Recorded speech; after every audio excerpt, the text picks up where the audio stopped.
Salam sejahtera, anda sedang menonton Sekilas Fakta 3 Jun bersama saya, Prasad Michael.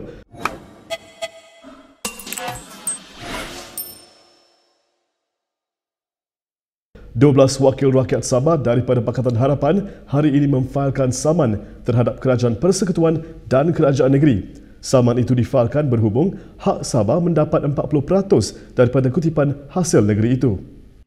Pada Mac lalu, Menteri Kewangan Tengku Zafrul Abdul Aziz mencetuskan kekecohan di Parlimen apabila mengumumkan perkongsian hasil 40% Sabah tidak lagi terpakai kerana Putrajaya tidak mampu membayarnya. Susulan itu, Putrajaya mengumumkan telah meningkatkan bayaran geran tahunannya kepada Sabah sebanyak 4.7 kali ganda daripada 26.7 juta ringgit kepada 125.6 juta ringgit bagi tahun 2022. Pada dasarnya, wakil rakyat tersebut memohon pengisytiharan bahawa perkara 112C dan Seksyen 2/1 bahagian 4 jadual ke-10 Perlembagaan Persekutuan masih boleh dikuatkuasakan. Seksyen itu menyatakan bahawa Sabah berhak mendapat geran tahunan berjumlah 2/5 daripada hasil bersih yang diperolehi Persekutuan Malaysia dari Sabah. The recent 2022 reviews that was already announced with the government and Sabah State Government, we are saying that it is unconstitutional because it was made not based on the 40%. We know that it has been announced they are further negotiating. But again, of course, we want to bring this to the court for the court to decide. Further negotiating is not certainty. Kumpulan Wakil Rakyat Sabah itu berkata, ia adalah pelanggaran syarat Sabah yang ditetapkan sebelum pembentukan Malaysia kerana Sabah lebih miskin berbanding negeri lain di Malaysia ketika itu. Kita ke perkembangan berikutnya. Dr. Mahathir Mohamad berkata dia masih akan menjadi Perdana Menteri jika bukan kerana langkah Presiden PKR Anwar Ibrahim. Pengerusi pejuang itu menjelaskan selepas meletak jawatan pada Februari 2020, Agung perlu memilih ahli parlimen yang mendapat sokongan majoriti anggota Dewan Rakyat.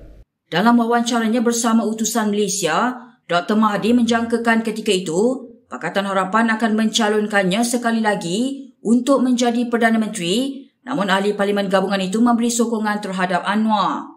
Menurut Mahathir, sekiranya 62 sokongan yang diperolehinya ketika itu digabung dengan 92 sokongan daripada PH, dia masih lagi akan menjadi Perdana Menteri.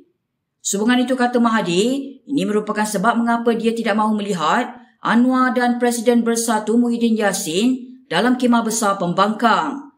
Ketika ditanya apa pandangan ahli Parlimen Langkawi itu terhadap kedua-dua pemimpin tersebut, Mahathir bagaimanapun hanya mengulas mengenai Anwar. Menurutnya, Anwar tidak pernah mendapat sokongan untuk menjadi Perdana Menteri walaupun telah beberapa kali membuat pengumuman mengenai perkara itu.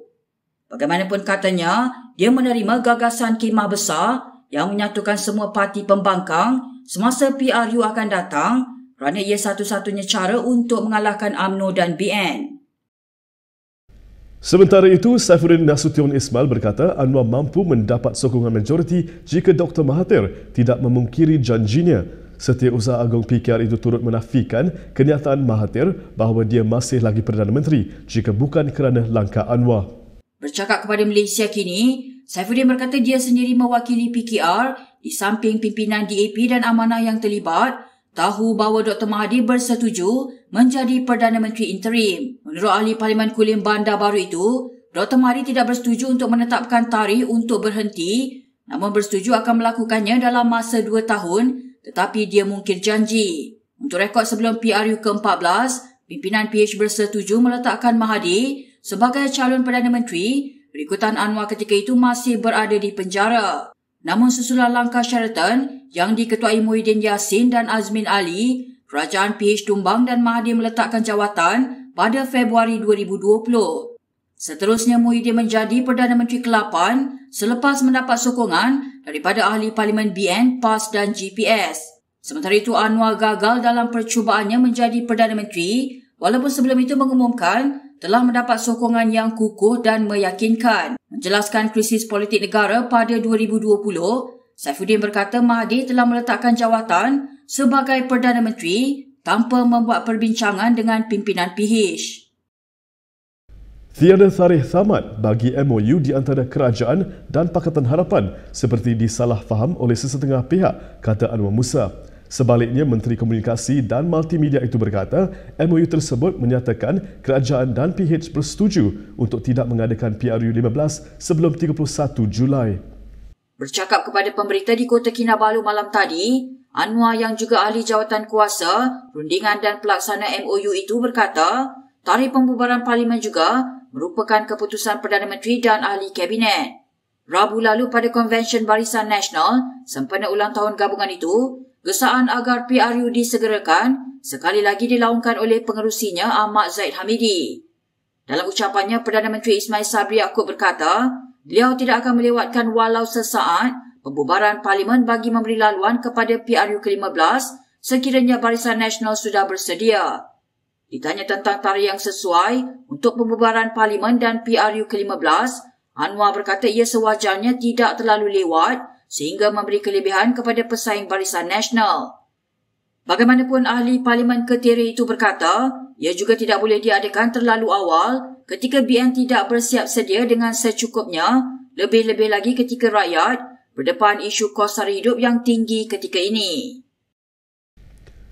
Berita seterusnya, selepas kalah menjadi ketua cabang PKR, selebriti Hans Isaac dan Aflin Shauki sekali lagi mencuba nasib bertanding dalam pemilihan parti. Kali ini jawatan yang direbutkan adalah sebagai ahli majlis pimpinan pusat bagi penggal 2022 dan 2025. Mengikut aplikasi Adil, pelakon dan pengarah filem tersebut masing-masing kalah dalam pemilihan parti bagi jawatan ketua cabang. Bagaimanapun, Hans dan Aflin mencalonkan diri bersaing jawatan anggota MPP PKR yang akan diadakan pada Kongres Parti pada 25 Jun ini di IDCC Shah Alam. Setakat ini mereka merupakan antara 74 ahli PKR yang bertanding merebut 20 jawatan ahli MPP. Proses pencalonan yang bermula pada 30 Mei akan berakhir pada 12 malam 4 Jun ini. Sebelum ini, Hans dan penyanyi rap Ultimate bertanding jawatan ketua cabang di Ampang tetapi tewas kepada daing Muhammad Ridwan Bacuk yang menang dengan mendapat 942 undi. Sementara itu, Aflin kecundang di Setiawangsa dalam saingan merebut ketua cabang PKR apabila memperoleh 372 undi berbanding Nik Nazmi yang memperoleh 482 undi. Seorang bekas diplomat dan anak lelakinya berdepan risiko hukuman gantung sampai mati atas kesalahan mengedar dada. Zainal Abidin Alias dan Muhammad Rizal diharapkan ke Mahkamah Magistrate Bentong pagi ini untuk menghadapi pertuduhan mengedar minyak ganja. Awal hari ini, Zainal secara sukarela menyerah diri dan hadir ke Mahkamah Magistrate berikutan dibebaskan daripada reman pada Sabtu lalu. Selepas dibacakan pertuduhan, bapa dan anak itu menyatakan mereka memahami dakwaan mengedar dadah mengikut Seksyen 39B-1 A Akta Dadah Berbahaya 1952. Kedua-dua mereka juga mengaku tidak bersalah atas pertuduhan menyimpan minyak ganja mengikut Seksyen 9-1 B Akta Dadah Berbahaya 1952. Rizal turut meminta dibicarakan atas pertuduhan tambahan di bawah Seksyen 15 Akta sama kerana menggunakan ganja.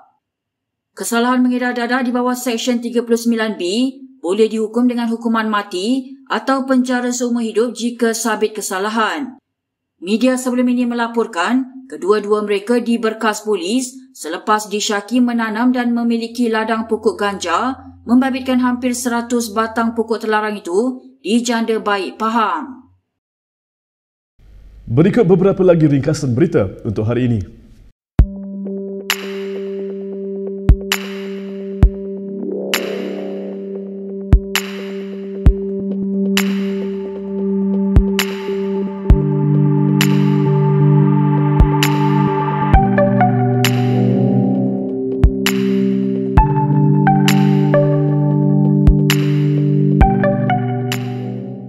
Sekian saja daripada saya, Prasad Michael, untuk sekilas fakta. Untuk lebih banyak berita, anda boleh layari kinitv.com. Anda juga boleh mengikuti kami di Instagram, Twitter, YouTube dan Facebook. Salam hormat dan jumpa lagi.